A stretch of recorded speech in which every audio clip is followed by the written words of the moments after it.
This is a short video about APIs, Application Programmers Interfaces. An API is a user interface intended not for end users, but for other programmers. And this programmer, by the way, may very well be yourself at a later point in time. As you know, normal user interfaces for end users are very well studied. In fact, there are whole university departments who do nothing but study these subjects. And there are techniques such as usability testing and A/B testing for getting them right or doing them well. For APIs, this is not so much the case. In fact, I found very few good resources. And what I'm going to talk to you about here today is a short text about API design. It's divided into two parts. First comes something I call the 5 commandments, and these are things that aren't very controversial at all. These are things that you definitely should do to get a good interface. And the other sections here are kind of more looser ideas about things you may want to do and things you may not want to do. Also, this text comes with some example libraries, and if you really want to understand this more deeply, I suggest you actually take a look at these code examples because they illustrate. The first example is very, very tiny and very, very simple, and it's intended to illustrate the 5 commandments. The other two are a bit more complicated. By the way, another resource which I really want to recommend, there is no link here, but I'll show you the webpage for the book. It's a book called Effective Java by Josh Block. It's a book written by one of the main designers of the APIs of the standard libraries in Java. And this book is basically about how to best use the standard libraries and the Java language. And most of the chapters talk about one particular feature and tell you not to use it or use it only in part. And the reason is, of course, is that some of this API design wasn't entirely successful. And the reason is, of course, that this is an old language. And Josh Block, so I think the best thing, except becoming a much better Java programmer from reading this book, the other reason to read it is that you can learn a lot about what to do and what not to do when designing an API. So let's dive into the 5 commandments right away. I will cover this quite quickly in this video, by the way, so I certainly suggest that you may want to look more carefully later on. So the first one seems almost silly. It says, tell me what this thing is. That is to say, you should have a README file with your library, and this README file should say what the project is about. And this is the thing where programmers often fail. They put a lot of stuff into the README file, some of it very useful and some of it important, but we often forget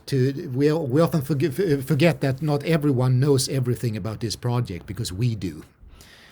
So here is an example of what you might find in a typical README file. Candid, that's the name of the library, now supports the Pangloss 3.2 file format. Most people coming to this GitHub library have no idea what Candid is. They have no idea what the Pangloss file format is. That is to say, they are lost. So don't make this mistake.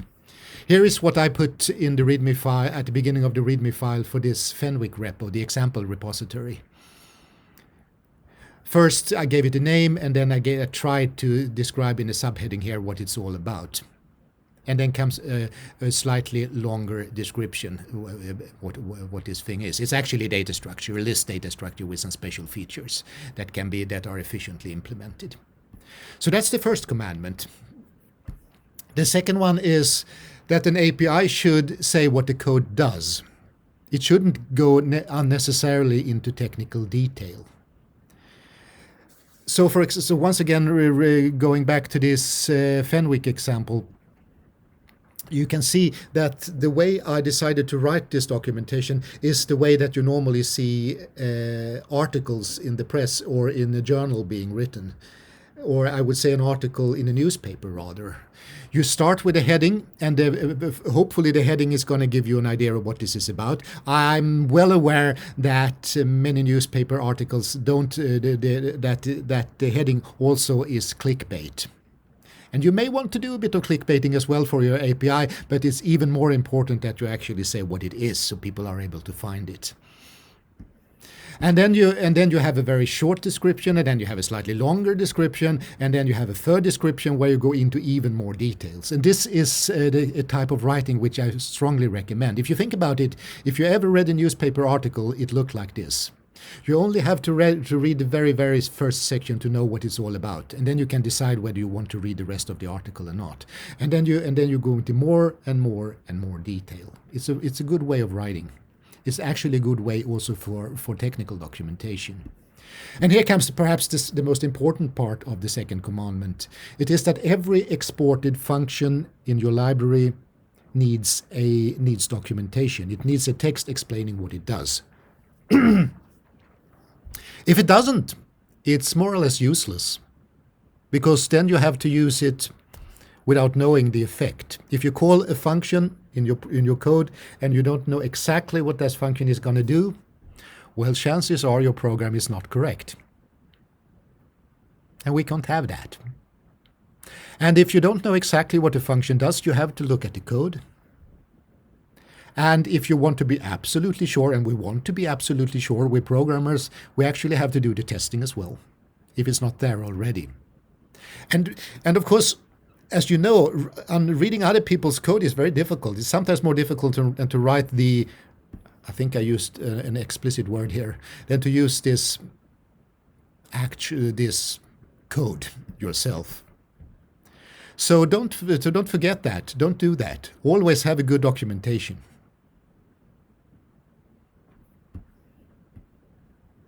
The other thing about API documentation is that you probably shouldn't reveal any implementation details unless absolutely necessary. The reason being that you want to use it, but you don't want to know how it works if you don't have to. That's kind of the purpose. You want someone else to do the dirty work, the hard work, and you just want to reap the rewards. You want to get all the functionality as easily as possible, but you don't want to know about all the dirty details. So, for example, once again, this Fenwick repo, it turns out that I described this as a list because that was the API looks like. If you look at the implementation, it's actually a tree. It so happens that to get this performance that you wanted, you actually had to implement it as some sort of implicit, with all kinds of nice and interesting details. But those details shouldn't typically not be in the API. And this is sometimes easier said than done, because sometimes your API is a little bit leaky. It will give away details about the implementations. You want to try to avoid it, but sometimes it's unavoidable. Sometimes you have to say that the performance is important here, and you may want to make performance promises, or you may say that this isn't as very efficient if you use it for a large data, say. And these kind of things, of course, also should be in the API, but the very first rule is to say what it does, not how it does it.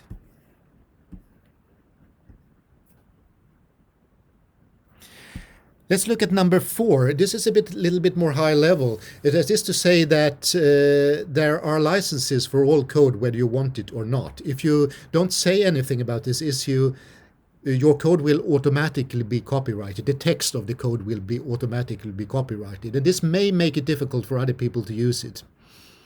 So it's a good service to actually put a license on your code, unless you're just using it for yourself and never intend to open it up to the world, of course. But at the very moment when you do open this up to other people, you will have to think about licensing issues. If it's open software, it's typically very easy. You can simply slap on one of the standard licenses. I often suggest the BSD2 clause license, not because it has some very special features, but by the way, if we look at the GitHub repository, the example repository here for Fenwick, you can see that there is a README file. We talked about that. There is also a license file, and if we look at this license file, you can see it's a very short text, and this text says why. And the reason I decided to use BSD and perhaps not one of the other standard licenses is that some of them require you to put the special text at the top of every single source file, and I think that's a bit inconvenient. This license works by just putting it in a single place. And actually, GitHub is very well aware of these standard licenses. You get a very small, short description of them here. This is generated automatically by GitHub because I added this standard license to my project. This is good to know.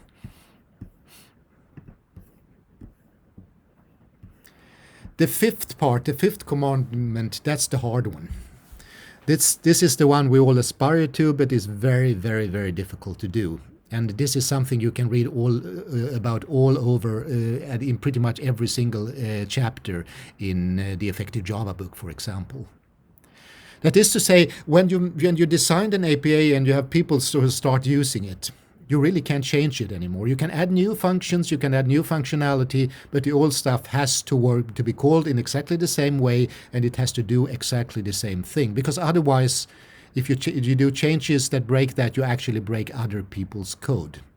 They won't be able to get the latest version of your library, because if they do, and you have non-compatible changes, their code will not work anymore, and we can't have that. So you only have one chance of getting it right. Otherwise, you kind of have to start over again. And it's not only the thing that you have to get it right on the very first attempt. You also have to actually show that you're a trustworthy person, a person who doesn't mess up your API as you go along. So if you're really serious about that, you should probably also offer a compatibility policy, saying what users of this language can expect. Will this API be consistent over time? Once again, look at the Fenwick example. I put a very, very small compatibility promise here. First I call it a roadmap. It's a standard term, I guess. I say that the API of this library is frozen. That is to say, I don't intend to change it. And the other thing is that the version numbers use semantic versioning. Semantic versioning is this standard versioning numbers that you've seen, 1.2.6 typically. This is version 1.2.6 of a library. And if you use this correctly, these numbers mean different things. And let's take a look at this semantic versioning and see what it's all. Well, first, I'll give you the idea first. The very first number, the major here, this one will typically never change, or hopefully never change, because when you change that, you say that you actually change the API so that it's not backwards compatible anymore. If you do that, you basically start over with a new library, which is not the old library anymore. So that's the meaning of the very first number. The minor one means that you've added important new functionality that wasn't there before. That's the typical usage of that. Sometimes you also use it if you perhaps made some really great performance improvements or something like that. The number 3, that's just a patch, meaning that it's still the same functionality, it's the same function calls, but there were some small errors or perhaps some security holes typically that were fixed. And then you just change the third number. If we look at the semantic versioning website, you see that semantic versioning is versions 2.0.0. I think that's a bit funny. Perhaps that's a joke. I don't know. It means that semantic versioning is not what it used to be. It has been redesigned. It is not backwards compatible. But it seems like they got it right on the second attempt because it hasn't changed, neither in a minor way or in a patch way. So this one is interesting. It says what I said, but it also goes into more detail about when to change different numbers and how to do it. And perhaps also a little bit, there are more details about if you want to release an alpha or perhaps a beta version and how you may want to design that. An alpha version, of course, means that there isn't a library yet. It's still an experimental feature. And beta means that we're closer to having a release, but there isn't a release. This is often misused by many companies. They keep things in beta forever so they won't have to make any promises about a stable API. Don't do that. You can do it for a while, but not forever. So those were the 5 basic principles that I think you should adhere to if you can. Now comes some looser ideas. The first idea here is that try to keep things simple if you can. That's, of course, also just cut stuff that isn't absolutely needed and try to use very simple constructs. My first suggestion here is see if you can simply implement this by using functions. not using any advanced features of your programming language or such. And when I say simple function, I mean preferably a function that is so simple that if you know the input and you run the function, then you always get the same output and there are no side effects. If you can design your API using only such functions, you're in a very, very good place, because functions can very well be combined, and they can easily be understood, and very importantly, they can also be easily tested with unit tests. So if you can get away with just pure functions, simple pure functions, that's the way to go, I would say. Here's a little example from Java. They kind of got this wrong, I would say, already when designing the language, because the religion of the day was that things should be object-oriented when Java language was designed. Most computer science departments, I'm old enough to remember, most computer science departments had a group who were studying object orientation, and that was considered to be perhaps the future of computing. I guess we're not so sure anymore. But anyhow, this was the climate when Java was designed, and because of that, Java does have simple functions, but they are a bit awkward. You actually have to use the magic word static to say that the function doesn't belong to a class or is not a method that's connected to an object. And if you read some early Java books, you will probably get the advice to avoid the word static because that's somehow dangerous and ugly. This, of course, completely wrong, because simple functions are kind of the basic building block, and it's hard to come up with a better and simpler building block for an API. So that was an aside. Just I'm not dissing objects altogether, not at all. They certainly do have their place, particularly if you have a piece of data and you need to encapsulate that and you need to be able to access this with different methods. Because a function by design doesn't have memory, but an object can have memory. So I would say that a simple object, a simple class, can be a very, very good design element for your API. Now it comes to more difficult stuff that has serious side effects. Inheritance is one of them. It's seriously complicated because there are so many concepts being woven together into one. You have both the fact that you have a hierarchy of types, but you also have polymorphism, and you typically also have dynamic dispatch, the fact that the actual function being called is decided at runtime. And all of these things are kind of interconnected in this concept of inheritance. So that's one of the problems. And it interacts in complicated ways with other features of the programming language. For example, how do you do parameter passing in Java? This also interacts with this. So this is hugely complicated. It takes several hundred pages in the language specification to describe this. And another problem with inheritance is that it's not very agile. You have to come up with the type hierarchy early on, and if you need to change it, and of course we are programmers, we know requirement changes, our thought process, our view of the program changes, and it can be quite difficult to refactor a program if you have many levels of inheritance going on there. And here comes the very worst part, namely frameworks. With frameworks, I mean that you don't import a library and use it by making function calls to design or perhaps creating objects. You actually you give your soul up to another programmer or another company perhaps. In some cases, this is unavoidable. Example of such frameworks are perhaps if you want to write an app for the Android platform. You have to play by the rules of Android. And this means that you have to write your program in a certain way using certain tools. And of course, this is the price you have to pay to be able to access that platform. And this is for good reason, of course, for security reasons, for example. You can't have an app on people's phones doing whatever with the underlying memory and resources, of course. On the other hand, you give up a lot of freedom as a programmer here because the money stream doesn't go entirely to you. It also goes to a particular to the company owning the platform and owning the framework. So frameworks is a tough call. Sometimes you can't avoid them, but if you have a choice, don't just use the frameworks because they are a little bit convenient, because you all of a sudden you can do your graphical user interface a bit simpler, because instead of calling functions and creating it from scratch, you have some magic tool doing it for it, because then you're attached to that tool forever, and chances are that tool won't last forever, and then you're stuck. Another example, and I think this is one thing that you typically don't think about. This is an example. This is a Swedish bank. I won't give it tell you which one. It's a fairly large one, and they have an application for online banking in your web browser.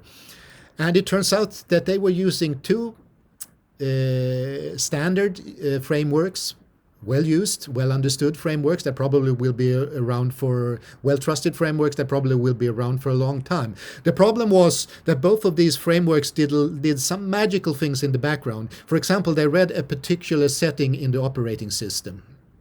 And the framework A needed that setting to have a certain value. Framework B needed that setting to have a different value. It wasn't like that, but but at one point in time, when we had new versions, new security updates, all of a sudden, this particular bank had to choose: do we do this security update, or do we do this security update? We can't do both because they are incompatible. These frameworks won't play, and you have no control over that, because it's not your choice, and you're just a small Swedish bank, and these are kind of global frameworks from big companies, and they probably won't listen to you. How do you solve that? In no easy way. Perhaps you have to redesign your whole project. That's not a good place to be in. Here is another example of what typically happens when an API lives for a very long time. This is Java IO. I tried to find all the packages, not the classes, because there are hundreds of them that you have to look at if you do Java file access, reading or writing to files. And this is simply so big and so complicated, and there are so many layers, because the very first version wasn't perfect. Then there is another version which also wasn't quite perfect, and then there comes the new IO version, which I guess is number 3, kind of. And so what you do when you have to do file IO in Java is that you certainly don't try to look at the documentation, because you're lost. You go to Stack Overflow and you get a piece of code, and hopefully that piece of code is good, or good enough. I actually found by a static analysis tool, by the way, that much of my Java code had a really nasty bug in it. It turned out that the way I, and probably most other Java programmers in the world at the time, did the Java input was that the character encoding was decided not by me as a programmer, but by a global setting in the user's operating system. And this was done kind of behind my back by this particular combination of Java classes that I used to be able to just read a text file. And this was a very common error, and for a very long time, perhaps still, this was the recommended solution if you look this up at Stack Overflow. So complicated, huge things tend to introduce bugs and tend to be hard to use. So try to get it right on the first attempt, and try to keep it small and simple. Another way to make things simple is that when you write a package, only try to cover one idea. Don't try to put everything into one library, into one class. Here is a little example from Java. This is ancient by now. I don't think I'm pretty sure, I hope that no one is using the Java vector class anymore. It was an earlier version of the class now called ArrayList, which is of course a crucial piece of API in Java. It so happened that they added not only a list, they also added a functionality of synchronization, because that might be useful to have. So it was one package, 2 ideas. And of course it turns out that not every list in the world needs to be synchronized in the Java sense. And the only thing you can do, because you have to be backwards compatible, is to come up with a new list data structure, and that's what Java did. And hopefully, and then you can just put the magic word deprecated in the vector class and hope that no one is going to use it. But you really can't remove it, because then you break other people's code. And in some cases, one way to keep your API simple is just not to add stuff. even if some people are screaming for it. If it's not absolutely necessary, perhaps it's better not to have it there. Here is an example from Java's ArrayList, by the way. This is a function where you can add an element to a particular place in the list, and the elements sitting after that will actually be moved automatically. It turns out that this is a function you probably shouldn't use if you care about performance at all.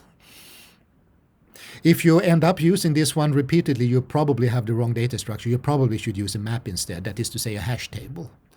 So perhaps if this one wasn't so this one, I would argue that it's a convenience function, and if you use it cautiously, it might be. But if you have too many of these, if you use the array list, if you look at the API, you see that there are, I don't know, perhaps not 100, but certainly more than 50 methods available there, making it hard to use. I actually asked Josh Block at a conference why he added so many methods to these, because some of them are only contain of only one line of code or just a two-liner, and makes things that any competent programmer would be able to do automatically without having to make a function call and looking things up and not perhaps knowing exactly what's going on. It would be much clearer to actually have this explicit in the code. His answer, which I perhaps shouldn't divulge, but still, was that quite a few of our users aren't good programmers. They actually need these simple functions. Tough luck. Another way to make things simple is to use mathematics. I'll give you one example. This is not example here in the text. It's a simpler one. Let's say we have a graph library. Actually, the example number 3 is a graph library. And then we want to attach data to each and every single node. That is to say, each and every single vertex in the graph. Now, how do we do that?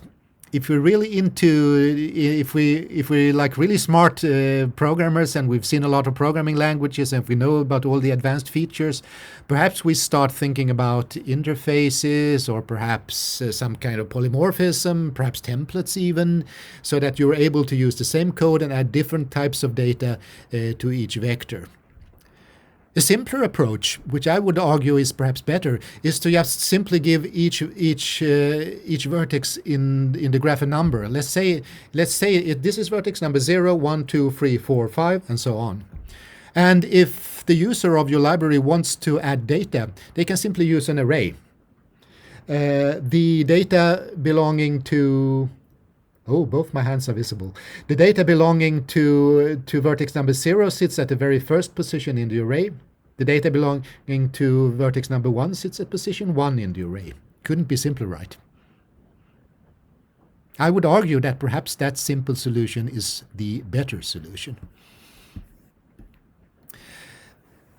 Even more general thoughts. It takes time to design a good API, and some of that time should be kept sleeping or resting, but some of the time should actually be used eating your own dog food, that is to say, actually using your own API. Because when you start using your own API, you realize it wasn't as good as you thought. It's actually more cumbersome to use than you thought, and perhaps there are things that could be done much better in slightly different ways. You will absolutely find that when you start using your own code, or perhaps your colleagues start using your library.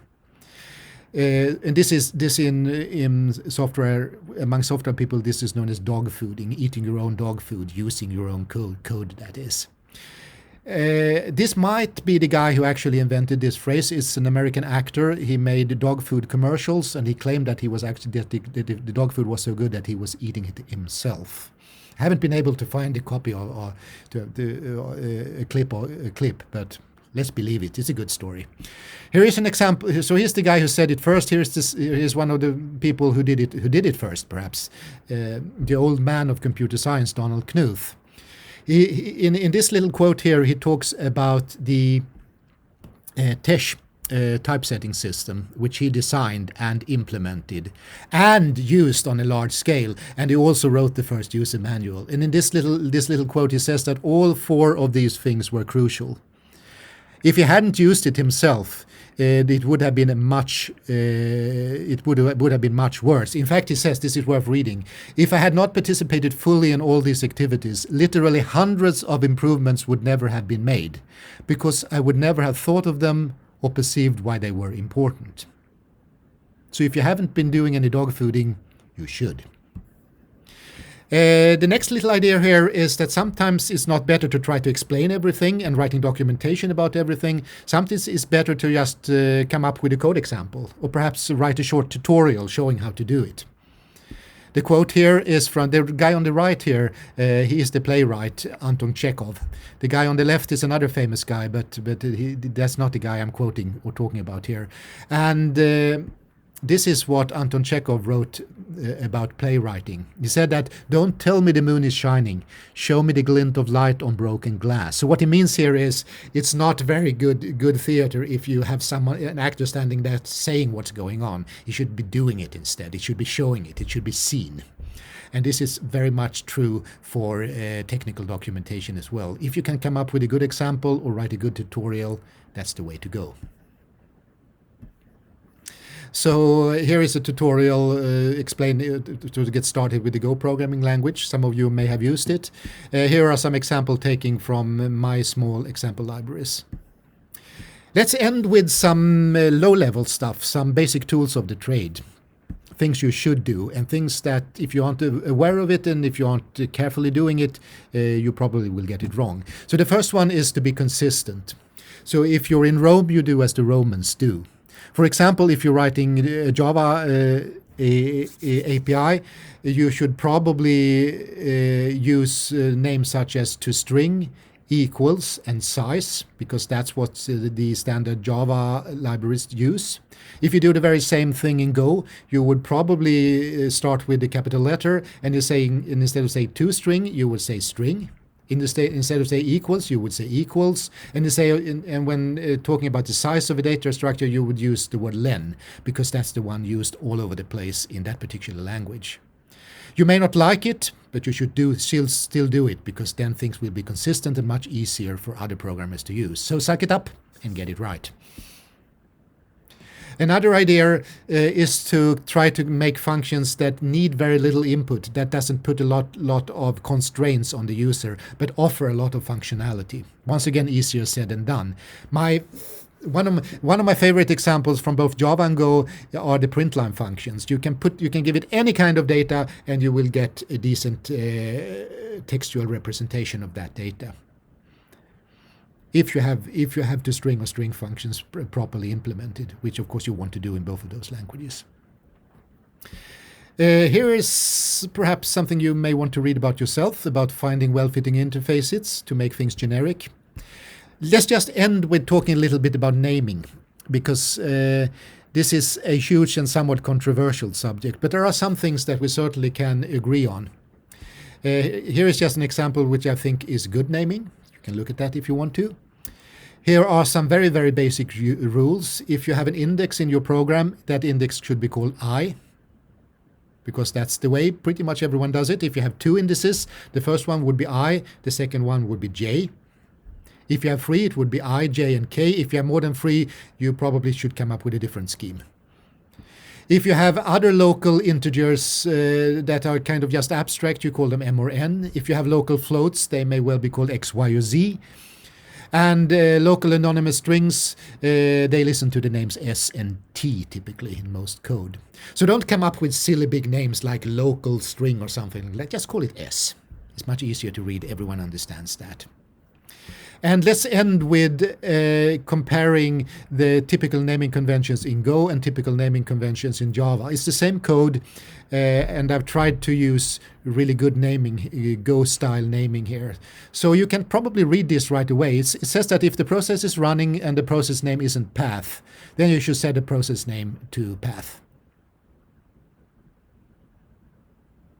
Very little ambiguity there, I would say. The same if you use this the traditional long. What I'm trying to say here is that longer names aren't necessarily better names.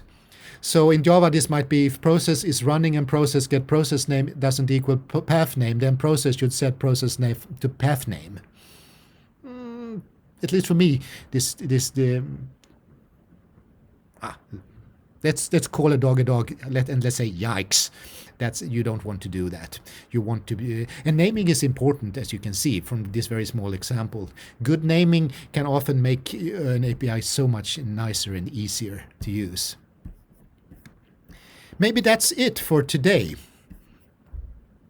Hopefully you find some good ideas, and good luck with your API design.